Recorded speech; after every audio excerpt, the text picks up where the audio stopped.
Hey guys! I work with our onboarding team for Zoho CRM. So I help new customers get their account set up and help them kind of get everything they need so they can be rolled out and start using it. And one of the biggest kind of, pain points for most of the customers is automation, getting all of the workflows that they need set up into the system. Sometimes people don't even know they can automate stuff, so it's like a cool thing when I show them that they can do that. And then for other people, it's like, I know exactly what workflows I need. I had this and this and this in my old CRM, and I just need to set up the new one in Zoho. So good thing is, if you know what you're doing already, you know what you want, it's really easy. Our workflow builder in the CRM is pretty simple. If you don't, the main thing is just figuring out kind of exactly what you want to happen. So I'm going to take you guys through kind of how you can make some really simple workflows, you can make them pretty advanced, and we're also going to talk about some of the other automation features that there are inside the CRM. So this is our agenda. So we're going to talk about, like I said, building out the workflow rules, so creating all of those different processes that you need inside the system to kind of automate emails going out, tasks getting generated, things like that. Then we're going to talk about our auto assignment rules. So if you want records to auto assign places, so you're not having to manually go in and say, all right, let's assign these records to this guy and these records to this guy, you can actually automate the entire process. So based on certain criteria, it goes to X rep or Y rep, or you can round robin it if you want to. So it just kind of pushes out to everybody evenly. We'll talk about the approval process. So it's just our system's way of automating the approval or rejection of records.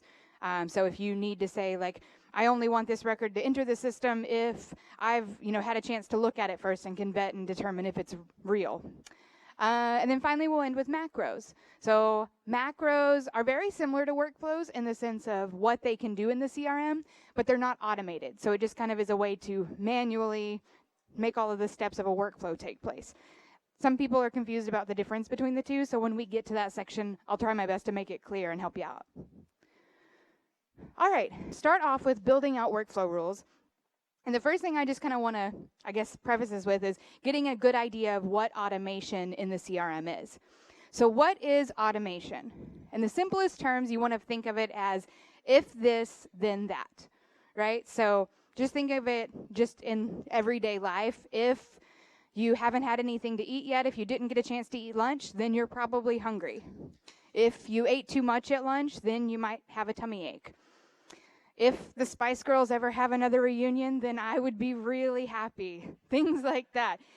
Hopefully, anytime you think about workflow now, you'll think of the Spice Girls, and I will be really satisfied with that one. So, but what does this mean inside the CRM? In the context of the CRM, what does automation refer to? So you want to think of that more like this. If a deal closes, then send out a thank you email. So anytime you update the stage of a deal to closed won, then you want an email to go out to the customer saying, hey, glad to have you on board. Welcome to our company, things like that. When you bought from Zoho, you probably got a similar, like an email that's like, glad to have you on board. Here's the details. Hopefully you got an email from me at some point. If you're a new customer in the last couple of years, that's like, hey, I'm here to help you guys out. You can book a session with me, all that stuff. But you can actually get a little bit more detailed with this. So rather than it just being a one-to-one thing, we can also say, if a deal closes, then we want to send out a thank you email. We also want to send out an email to our finance manager, letting them know the details, right? A deal closed, here's how much it's worth, here's the billing information, all that. And we also need to assign a task to the account manager. So maybe the person who then picks up from there in the post-sales process and then onboards them or helps them and checks in with them regularly to make sure that they're happy. We want all these things to happen. But then we can take it even a step further, right? We can get really specific with what if this situation is. So not only a deal closes, but only when a deal closes in a specific location and when it's worth more than a specific amount of money. You could then say, only if it's this rep, these things need to happen. You can get as kind of granular as you want, and this helps you to kind of build out lots of different workflows. So you'll see how you can have really simple workflows that maybe apply to everybody in the account, or you can get really specific and start creating lots of workflows that would apply in different situations. So just one thing to touch on real quick. This is confusing for a lot of our customers inside our workflow, inside our account. So when you go into the automation section, you go to create a workflow. You'll notice at the top you've got rules is the very first spot, and then alerts, tasks, field updates, webhooks, custom functions all on the right. People are always like, I don't know what to do when I go into workflows. Which one do I click on? I want to send out an alert. Does that mean I need to click on the alert section? The main thing to keep in mind when you go into the automation section, and I'll point this out when I do a demo and show you guys where it's at, where you'll want to live at is going to be rules. So when you go in and you click on go into the workflow automation section, you'll just want to make sure you're under rules. That's the home spot that it goes to. It doesn't go into any of these unless you click on them. It'll always take you there, and there will be a button that says create rule. And that's where you want to start out the workflow. When you're building a workflow, that's when you associate these items. These are the action items that are all tied to a workflow. Right now, it's all kind of on one row. So rules is where you want to live, and everything you create in your workflow rules is going to be kind of created in a library and organized underneath these sections. So before we kind of dive in, we're just going to start building out our workflows. Just remember, if this, then that. And if that's too just remember the Spice Girls, and I think that that's clear enough. All right, so what are some use cases for this? So say you want to pass the customer information over to your accounting department. So kind of similar to that example that we just had. A deal closes, the details need to go over to your accounting team so they know, all right, we need to generate an invoice and send this information. Maybe you want to send a reminder when a customer contract's about to expire. So when you're creating a workflow, you can either have it trigger off of an action happening, like a record being created in the system, or you can actually trigger it off of a date field value as well. So maybe the record's already in there, but you've got a detail or a date field for contract expiration date. And as that date approaches, maybe a month before, you can trigger some stuff to happen, like an email to go out, letting them know, hey, your contract's about to expire. Are you interested in renewing? Or maybe it just generates a task for your sales rep to then reach out to them and say, hey, are you guys wanting to renew?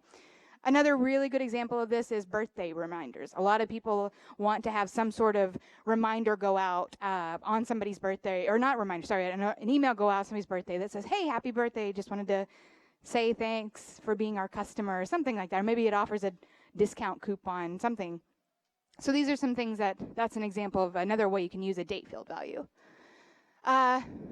Losing a customer. So let's say you want to make sure that internally when a deal gets lost, or if a customer decides to cancel, then the manager gets notified right away. Sales reps probably don't like an alert like that. They don't really want their manager to know that they lost a deal. But the manager wants to know. So instead of them having to go into the reports or look at the deals listing for the day and see, hey, this closed, what happened, you can have up a workflow that will automatically send out that alert letting them know. Or if it's a returning customer, this happens quite a bit, that a deal will fall through the cracks. Maybe somebody forgot to follow up, or it actually just ended up in closed loss because they said this isn't going to work for us right now. But then it comes back into your pipeline magically a few months later, or a few years later even. If you want to make sure that somebody gets alerted, the person who was originally working on the deal, letting them know, hey, this customer's back, they're interested again. That way they can kind of pick up, or they can at least, if they're passing the baton to somebody else, they can at least help out.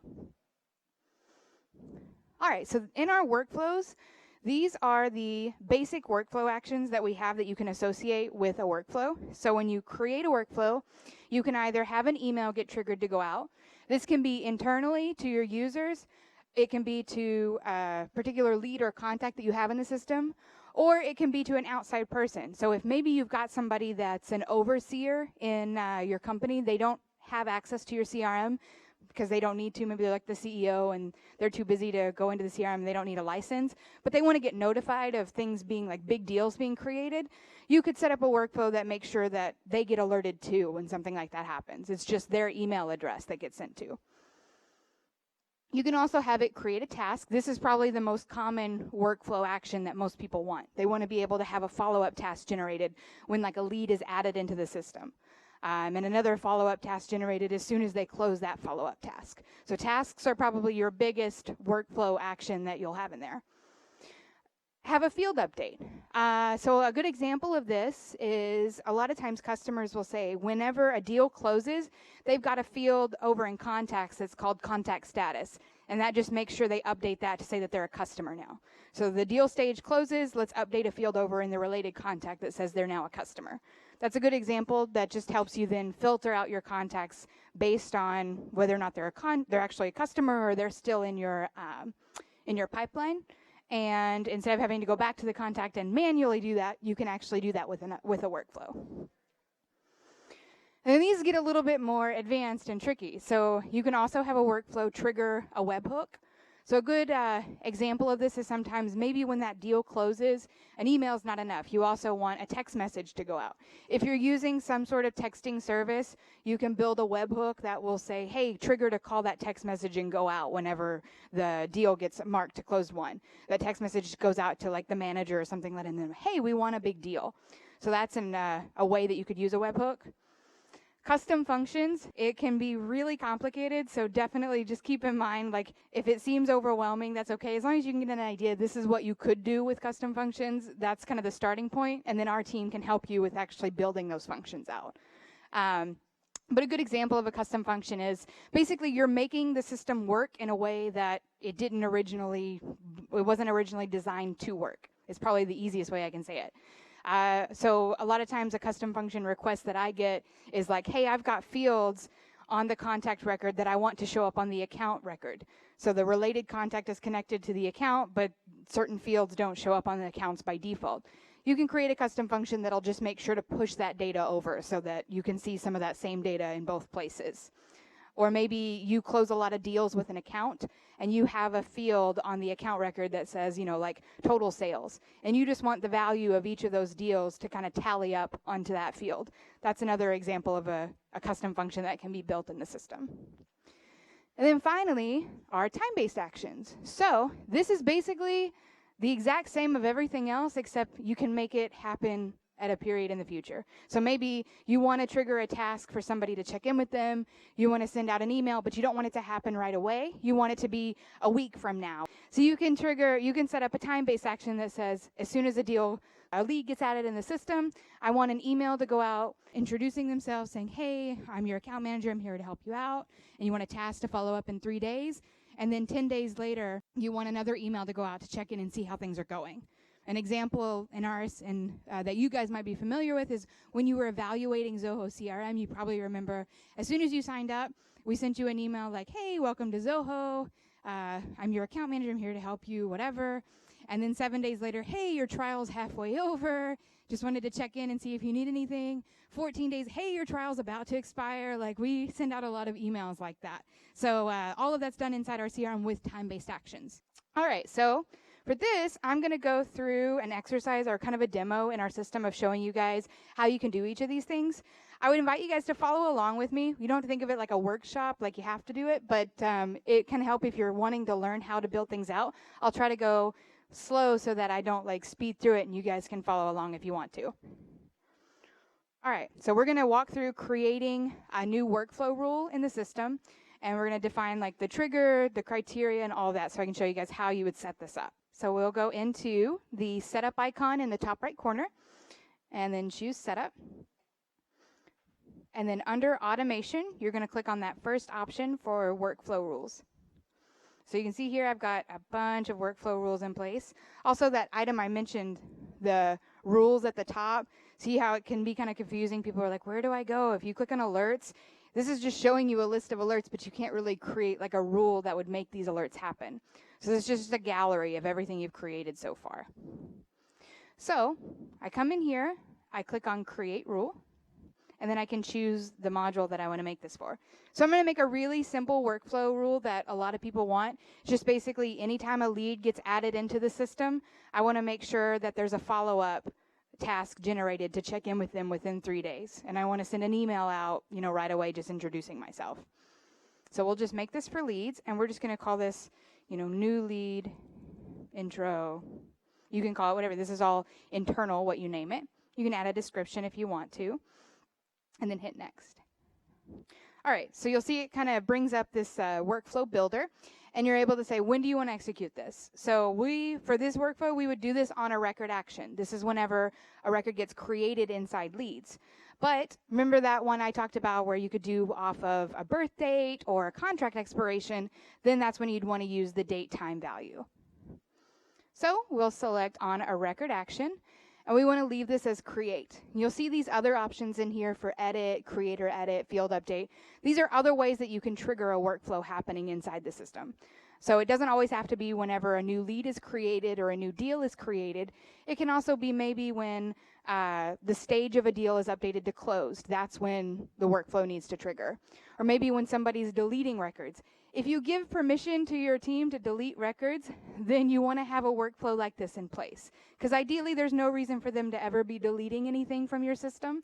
But just in case they do, then you could come in here and you can make a workflow like this so you make sure to get notified when it happens. So we do this off of create, and we hit next. And here's where we can set our criteria. Now we could say all records, so it's every time a lead is created no matter, lead is created no matter what. And then that just makes sure that the same stuff happens whenever somebody creates a lead in your system. But if you want to make it more specific, so it's only when for a certain rep or only in a certain state or something like that, then you can set some specifics. So in this situation, we're just going to apply this to all records. We want to make this a really simple workflow. And then we'll say next. And then here's where you set what needs to happen. So you're able to choose the send the email, generate the task, and these items that I had mentioned to you before. So we'll click on send email, and we can choose from our templates. So I've got some different templates that I've created in here.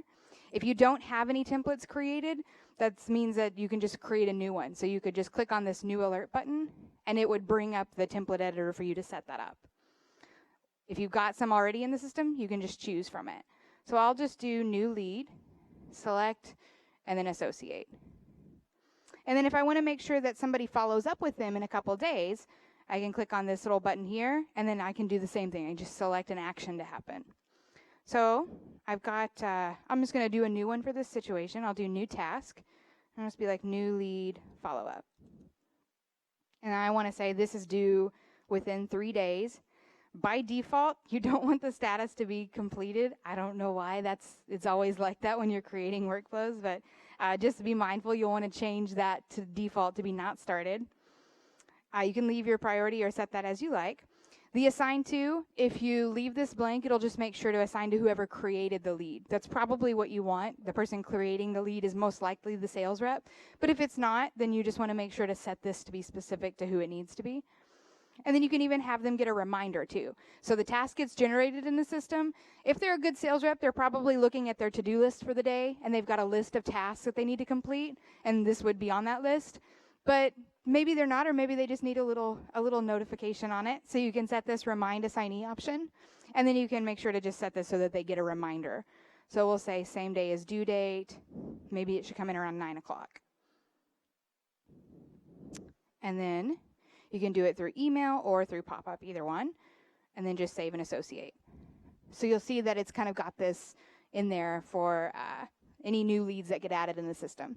That time-based action that I talked about, though, if we want to add something to happen at a later point, we can click on the scheduled actions, and we can say, all right, let's execute this 7 days later. And then we want to maybe generate another task at that time. So you could just come in here, select a different one if you've got it already created, and then just associate it. So this is just a workflow that's saying a new lead gets added in our system. We want to make sure an email goes out right away. We want to generate a task for someone to check in with them in 3 days. And then 7 days later, we want another task because we want to make sure that our sales rep stays on top of this lead and make sure that things move forward. So then we can save it, and the workflow's in place. Now you'll notice in this section, I've got this status field here. And this is where you can deactivate a workflow. So a lot of customers will ask me, hey, while I'm playing with workflows and trying to kind of figure out what to do, is there a way I can make sure that I don't mess things up and people start getting alerts and tasks and things like that all over the place? Definitely. You can come in and play with a workflow and create it, and then you can just deactivate it so you don't have to worry about that stuff happening. And then you won't have to worry about any leads or anything people getting emails before you're ready for that to happen. Okay? Okay, so the next section we're going to jump into is going to be on auto assignment rules. So remember I mentioned before ways that you can assign records in the system automatically to the right places so that you're not having to manually do that all the time. So some examples of when you would use this. If you want to make sure that leads from specific cities and states, countries, things like that go to the right people, maybe you've got sales teams divided by territory or a region or something like that. This is a way that you can make sure as leads are coming in, they go to the right place. You can also assign leads from your web forms or from importing data to the specific groups. So when you are uploading data into the system, there's going to be an option for an assignment rule. So you can say like, okay, based on this, I want it to assign to the right, based on this information, I want it to assign to the right place. The reason that this is separate from this is because like workflows don't work with importing. So when you do an import, the workflow rules don't automatically apply to those, but you are able to set something for like an assignment to make sure they go to the right place. You can also route leads from a particular lead source to the right marketing team. So maybe you've got a web form in place, and anytime a lead comes in, it needs to go to the marketing team first so that they can vet and approve it and make sure that it was a legit lead and not some junk that came from a web form before it gets passed off to the sales team. So you can do things like that too. All right, so automatically assigning records to users that work with the web forms and importing. And you can also assign records based on round robin. So if maybe it's a case if you've got like a team of leads or a team of sales reps and you want to kind of have it evenly distribute based on the criteria, it can go 1 to 1 to 1. You can do that as well. You have an option to do assigning to a specific user or round robining within a group. All right. So now we're gonna jump back into the CRM and we're going to create like a sample assignment rule. We'll have it say, for leads and contacts based on these criteria, we want it to assign to this person, and then we'll choose the users that it needs to go to. All right, so most of our automation options will be under the setup menu under the automation section. So if you come into setup and then under automation, click on assignment rules. You'll see I've got a list in here already. So we'll create a brand new one. You'll just click on this blue Create Assignment Rule button, and we'll say Sales Team Assignment. All right, so we'll save it, and then we'll create our entry. So this is, General Sales Team, and now we say like what is the specifics on this. So if I work with a sales team and different users have different states that they're in charge of, then I can come through here and I can be like, okay, if the state is, and I can put in the state. Now, one thing to, I guess, mention on this is by default, our state field is an open text field, and you can leave it this way. But obviously the problem here is it introduces the option for your team to enter anything in that field, right? They can put NY, New York, they might misspell New York, I've seen it happen. They can put anything, right? Same way with your web forms. People are filling them out, they can put just about anything in that state. And the problem here is we're creating an assignment rule. If it doesn't match exactly, it's not gonna go to the right person. So one thing you can do, you can come in here, you can try and predict all of the different ways that people might do this, but it's going to be hard. So any chance that you can to kind of restrict them on what they can do, so make it a pick list instead of a open text field. One of the default pick list options in our customization section is to pre-fill with the states, so you don't even have to go through and make a state field for each one. You would be able to do it that way. Okay, so then, so the state is New York. We want to assign to, and you can choose an owner. So I have my reps in here. I can just select a rep. And then if I want to have a follow-up task created automatically, I can. Or if I've got a workflow in place that's going to do that, I can do that too. So we can just hit save. And so now we've got that set. If the state is New York, in any way it's spelled, then it's going to assign to my fabulous rep, Carrie Bradshaw. So I can come in here and I can create more, right? I can say, all right, so if the state is... And I can set another one, and maybe it's Jersey, NJ, New Jersey. You can come up with some other stuff. Then I want it to assign to Miranda. So you can just set the rep that it needs to go to based on what that state field is. So you can see, obviously, we're working off a state, but this could be any number of things. Maybe you've got product lines in there. Maybe you want to base it off of city even. Maybe it gets really specific. So we can come through here. You could set all of the different rule entries that you've got and save it. But we're just going to add 2 for this just so y'all can see. And then I can show you guys, when you're doing an import and if you do a web form as well, how you can associate that to it. So if we come in here and we've got like a web form, I've got a simple one here. Once again, fabulous. So we come in here. When you go to your web form entries, you can say, I want it to assign to a specific person, or I can set an assignment rule. So I can choose from my sales team assignment. I could say, let's base it off of this. So when that state field is populated with one of these values, then it makes sure to go to the right person. When you're doing this from importing, it's going to work very similar. So let's just take a look at the leads import section. We come in here and we do an import. And then it'll say import my leads or import my organization leads. That's the one you're going to want if you're importing leads for other folks. You choose your file. So you're able to select the under the advanced options. These are all related to the import details. Under advanced options, you can say assign leads on this, lead owner on this assignment rule, and then I could choose that sales team assignment. So this just kind of makes it so that if you're importing, you don't want to have to go through and create a column that says lead owner and then put the person for each of those leads. And it could take you could do it, but it would take a lot of time, right? It'd be tricky. You can just create an assignment rule, and then you can add that assignment rule or append it to your import. That way it knows to follow it. All right, so we'll move on to our next section, which is going to be the approval process. All right, so in our system, you are able to automate the process of approving records based on whatever criteria you want. So you can have it something like, when a new deal gets created, no matter what, I want to make sure that a manager approves it first, or maybe only when it's worth a certain amount of money and more, I want to make sure a manager approves it. Or when a record gets modified. So sometimes, maybe if they go in and they modify a deal after it's been created, that's when you want the approval to go out so that a manager has to take a look at it first. But you can also initiate what needs to happen if it gets rejected. So if it's rejected, you probably don't want it to just reject and then nothing happens. You want like an email to go out saying why it was rejected, or an email going out saying, hey, it was rejected, you need to take a look at this, or you need to go back to the drawing board or make some changes first. So some scenarios of when this would come in handy. If a deal is worth more than $10,000, make sure it gets approval.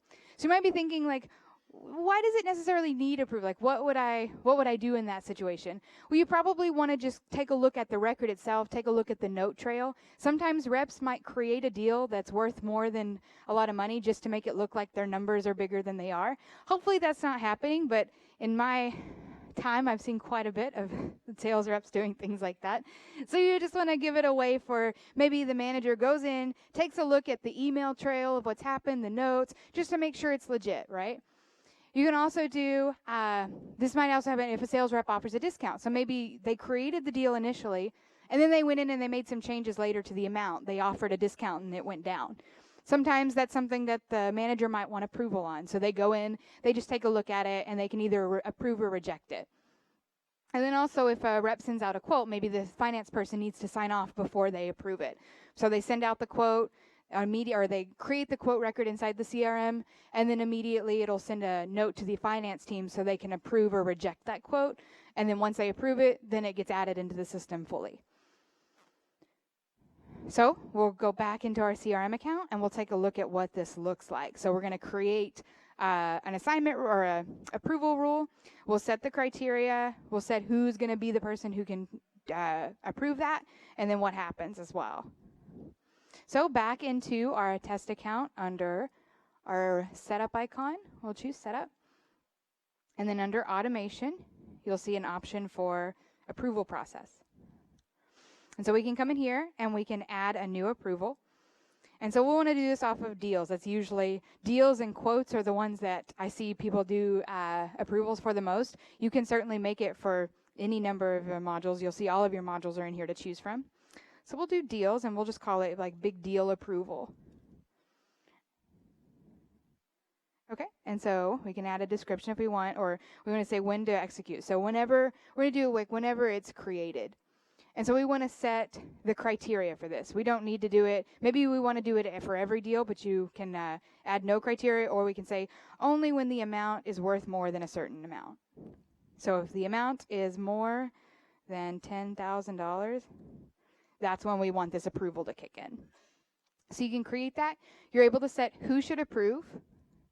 So you're able to choose either from a specific user, or if you've got roles or a group of people that can be any one of those groups can do it. we can just do role, and we'll say maybe CEO. We can say maybe, like there's some other people too, we'll say anybody who's the director of sales. So you can do that, or you can actually say everybody if you want to. And then you can do your actions on approval. So once the deal is approved, what needs to happen? You probably want a task of some kind to get assigned, or an alert going out saying, hey, this was approved. So if we click on send alert, it'll come in here. So we've got some, these are the alerts that we have created. The one that I had for the deal approval was removed, it looks like. I can go ahead and create a new one. So as y'all know, this just lets you create this here. So we're going to do new approval. I can say the owner, because they're the one that created it. I want them to get the alert. And then I can choose the template. Here we go, deal approved. Save and associate. So now, as soon as that happens, that deal approval will go out. But what if it gets rejected? Then I want an email to go out as well. So I can come in here, I can click on send alert. I want to say maybe the manager needs to get that as well, so that they can know, hey, your guy tried to create a deal that I'm not approving. Here's why. And then we can select the template. And if we don't have one created, we can just make one. Deal has been rejected.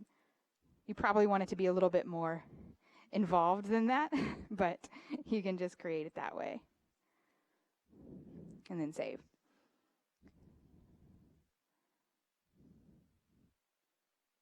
All right. And then it's there for you to select right away. So you can associate that.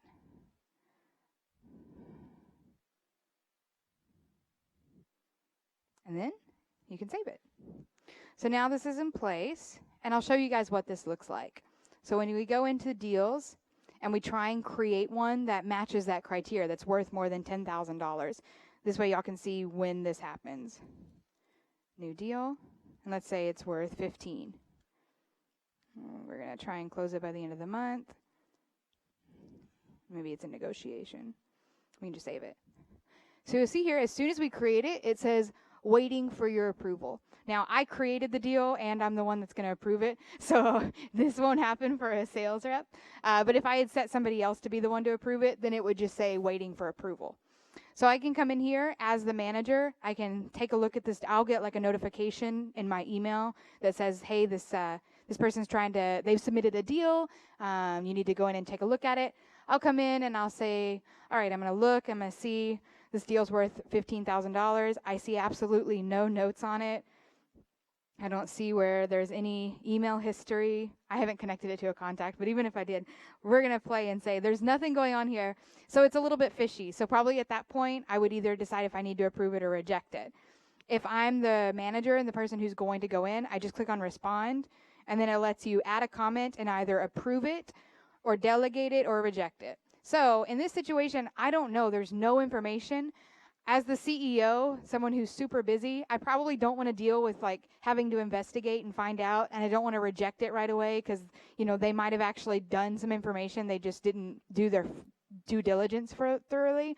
Maybe I can delegate that to someone else. So at this point, I can just be like, please investigate, and I can delegate it to somebody that I want to be the one to see what happened.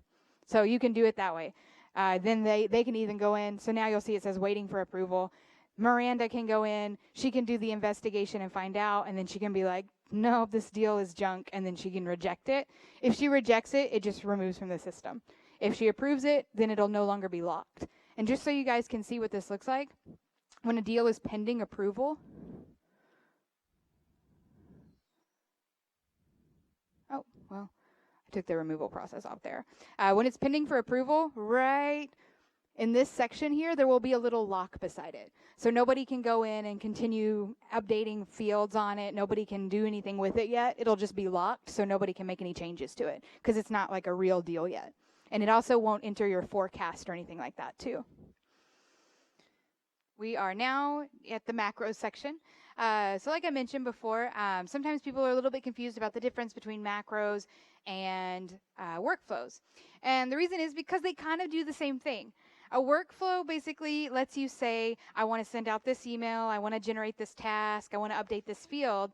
And it'll happen automatically whenever a record is created or whenever a record is updated or meets the certain criteria that we're telling it to meet. But a macro does the same thing, allows you to send an email and generate a task and update a field to a bunch of records, but it doesn't happen automatically. It's not something that's tied to whenever a record is created or whenever a record is updated. It's something that you can, anytime you want, go in and say, hey, this group of records, I just want to apply this macro to them. So it's really helpful for if you already have a bunch of leads in your system. So let's say you are just now learning about workflows, but you've already done all of your importing. You're like, oh, that's great. I can't really associate any of this, or I've already created a bunch of leads and I want to apply the idea of sending an email out to them and creating a follow-up task, things like that. You can create a macro instead, and then you can just select those guys and then run the macro. So then that way it'll send an email out, it'll generate a task, it'll update a field, it'll do whatever you want all in one flick instead of it being tied to a workflow. So in the demo, I'm going to show you guys how you can create that macro so that it'll have tied with an email and a task, and then we'll show you guys how you can send that out too. So this one's a little bit different. Unlike the workflow rules and the assignment and the approval process, all of that which is conveniently located under our automation section, this one's a little bit tricky to find. I think we hit it just for fun, but if you come into leads, for example, and you select a group of leads, that's when you'll see this button appear. So this is the same way with contacts as well. You just have to basically select some records. Even if you select one, it'll come up. But as long as you select somebody, then you'll see that little run macro button appear there. If you click on it, any macros that you've already created are going to be listed there. But if they're not there yet, then you can click on create macro. This is the only way to get into the macro creation section. So you come in here, and you can name the macro. So let's say we want to do like, dead lead follow-up. So maybe you're a sales rep and you're really trying to drum up some business because it's close to the end of the month and you want to make some sales. So you could go in, we could say, let's take all of the leads that we marked their status as dead, and then we want to try and revive them and see what we can do on that. So maybe you've got, you come in here, you're just going to say revival attempt, whatever you want. And you can choose your template. So we can come through here. If you've got a template already in place that you want to use, you can do that. Or you can create a new one. And then you can say who it needs to go from. So we'll just have it going from me. We can update a field. So we'll send out this template. We're just trying to revive them, right? We just want to send out an email to these guys. And then we'll add a task to follow up with them. So we'll say, dead lead check-in. It's due within a couple days. We can set our status as not started, and then we can add that. So we can just create this so this macro is in place. So now that revival attempt macro is there to choose from. So when I come back here, all of those leads are selected, but we want to do this with just the dead leads. Oh, I'm already in the dead lead group. That's perfect. So I can select all, and then I can say, all right, I want to run my macro. So I can come in here. I can click on dead lead follow-up. And it's going to say, okay, just so you know, we're going to send an email out to all these guys, and we're going to create a task to follow up and check in with them. And then you can click on run. If you click on run, then it'll just run it right away, and it'll send it all out. Now, obviously, you can come in here. You could select everybody, and you could say, all right, let's send an email. And you could choose your template and select like a template for dead leads. And then you could send it, and then you could select all, and you could create a task. But that's a little bit monotonous for you, right? You can do it that way, but this macro makes it a little bit easier to just kind of jump in, select everybody, and then run it out. Okay, so that actually covers all of the automation stuff.